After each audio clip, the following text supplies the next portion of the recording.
تعد المكسيك دولة مشوهة بفعل العنف، فقد شنت عصابات المخدرات القوية حربا دموية من أجل السيطرة على الأراضي ومسارات التهريب والأرباح، وقد حصد هذا الصراع عشرات الآلاف من الأرواح، تاركا وراءه الخوف والفساد والإفلات من العقاب. لقد اخترقت العصابات بثروتها الهائلة ونيرانها جميع مستويات المجتمع المكسيكي. تعد المكسيك دولة عبور رئيسية للمخدرات المتدفقة إلى الولايات المتحدة، وتتحكم العصابات في كل مرحلة من مراحل هذه الصناعة غير المشروعة من الإنتاج إلى البيع، وتغذي الأرباح الهائلة الناتجة عن تجارة المخدرات وعنف العصابات. وعلى الرغم من الجهود المبذولة، إلا أن الحكومة المكسيكية تكافح لاحتواء العنف. إن التكلفة البشرية لهذا الصراع مذهلة، حيث يحاصر آلاف الأبرياء في تبادل إطلاق النار.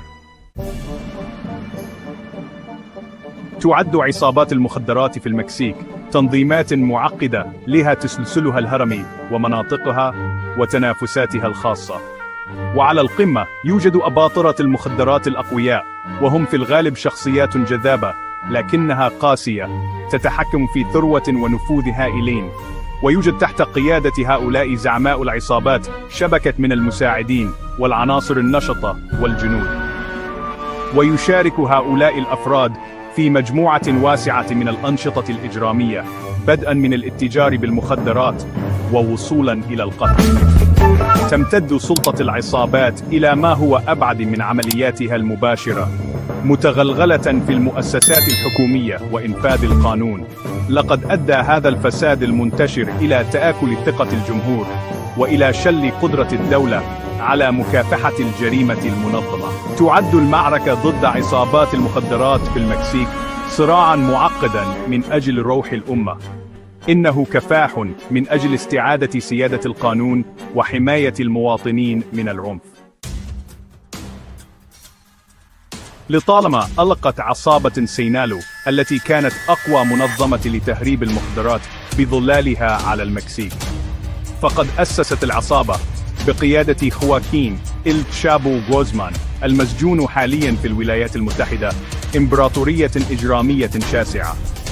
وبرزت العصابة التي نشأت في سينالوا في الثمانينيات مستفيدة من الطلب على الكوكايين في الولايات المتحدة، وتحت قيادة إل تشابو وسعت العصابة عملياتها وأقامت تحالفات وأنشأت شبكات تهريب.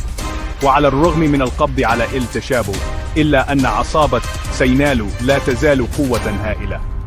لقد أظهرت قدرة ملحوظة على التكيف والحفاظ على السيطرة على طرق تهريب المخدرات الرئيسية. برزت عصابة جيل جاليسكو الجديدة CJNG كواحدة من أقوى منظمات تهريب المخدرات وأكثرها قسوة في المكسيك. تشتهر CJNG بعنفها الشديد وتوسعها السريع، وقد تحدت العصابات القائمة. تم تأسيس CJNG في أوائل عام 2007، وسرعان ما عززت سلطتها تحت قيادة نيميسيو المنشو أو سيجيرا سيرفانتس. وعلى عكس العصابات التقليدية، قامت CJNG بتنويع أنشطتها الإجرامية، بما في ذلك الابتزاز والاختطاف والتعدين غير القانوني. لقد سمح هذا التنويع للعصابة بتجميع ثروة هائلة وتوسيع نفوذها.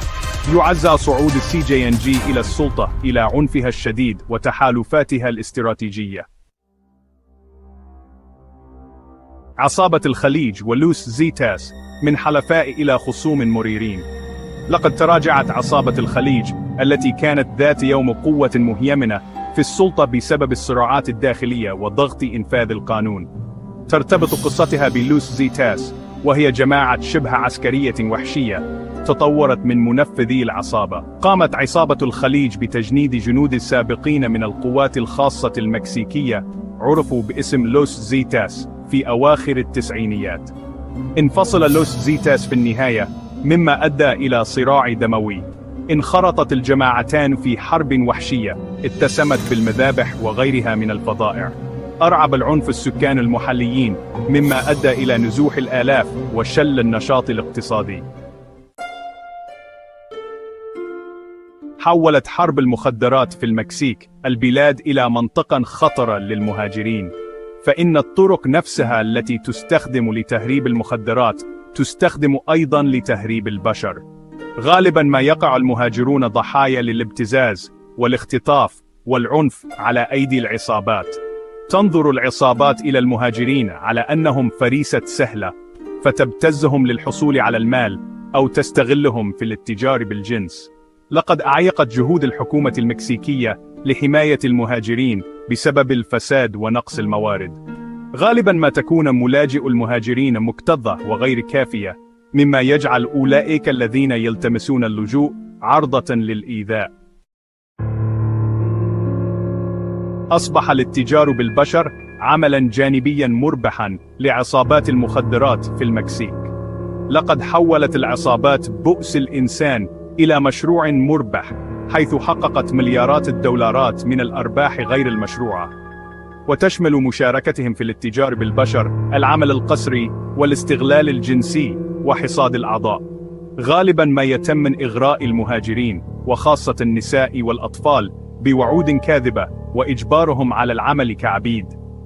تجعل شبكات العصابات الواسعة وتكتيكاتها الوحشية منهم لاعبين هائلين في تجارة الاتجار بالبشر.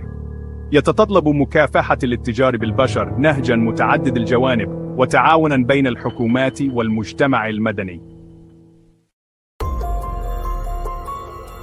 أصبح الابتزاز والاختطاف متفشيين في المكسيك، مما ينشر الرعب بين الشركات والمجتمعات. لقد لجأت العصابات إلى هذه الجرائم كوسيلة لتوليد الدخل وفرض سلطتها. ينطوي الابتزاز على المطالبة بدفعات منتظمة من الشركات والأفراد مقابل الحماية. غالبا ما يتعرض أولئك الذين يرفضون الدفع للتهديدات أو التخويف أو العنف. أصبح الاختطاف أكثر شيوعا، مما أثر على أشخاص من جميع مناحي الحياة.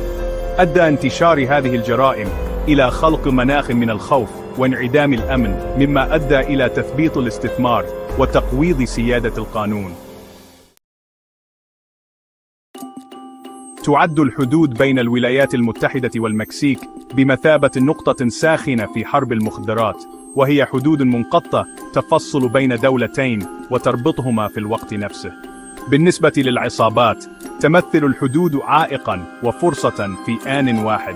لقد طورت العصابات شبكات تهريب متطورة لنقل المخدرات والأسلحة والأشخاص عبر الحدود. إنهم يستخدمون الأنفاق والطائرات بدون طيار والطرق البحرية وحتى المقاليع للتحايل على تدابير أمن الحدود.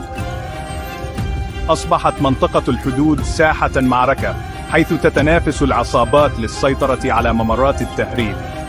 يتطلب التعامل مع التحديات التي تطرحها الحدود تعزيز تدابير الأمن والتعاون بين الولايات المتحدة والمكسيك. غالبا ما يتم قياس الخسائر البشرية لحرب المخدرات في المكسيك بالإحصائيات، ولكن وراء الأرقام تكمن قصص لا حصر لها من الخسارة والصمود والشجاعة. هذه هي أصوات أولئك الذين شهدوا بأم أعينهم وحشية العصابات. هربت ماريا من منزلها في هندوراس مع أطفالها بعد تلقيها تهديدات بالقتل ليتم اختطافها من قبل عصابة مكسيكية. كرس خافير وهو صحفي حياته لفضح حقيقة العصابات على الرغم من التهديدات العديدة بالقتل. اختطفت صوفيا من قبل عصابة وأجبرت على العبودية الجنسية قبل أن تهرب، وهي تساعد الآن ضحايا آخرين. هذه القصص هي شهادة على قدرة الروح البشرية على الصمود والأمل. إنها تذكرنا بأنه حتى في أحلك الأوقات هناك من يرفض الاستسلام. إنهم يواصلون القتال من أجل العدالة والسعي لخلق مستقبل أفضل لمجتمعاتهم. تعد حرب المخدرات في المكسيك أزمة معقدة ليس لها حلول سهلة. إنها تغذيها الفقر والفساد وضعف المؤسسات والطلب على المخدرات في الولايات المتحدة. يتطلب التعامل مع هذه الأزمة نهجاً شاملاً يعالج كلاً من أعراض العنف وأسبابه الجذرية. لقد أحرزت الحكومة المكسيكية بعض التقدم، ولكن لا يزال هناك الكثير مما يتعين القيام به. تتحمل الولايات المتحدة مسؤولية أن تكون جزءاً من الحل، بما في ذلك الحد من الطلب على المخدرات ومعالجة تدفق الأسلحة. سيتطلب طريق السلام والأمن في المكسيك جهداً جماعياً من جميع قطاعات المجتمع.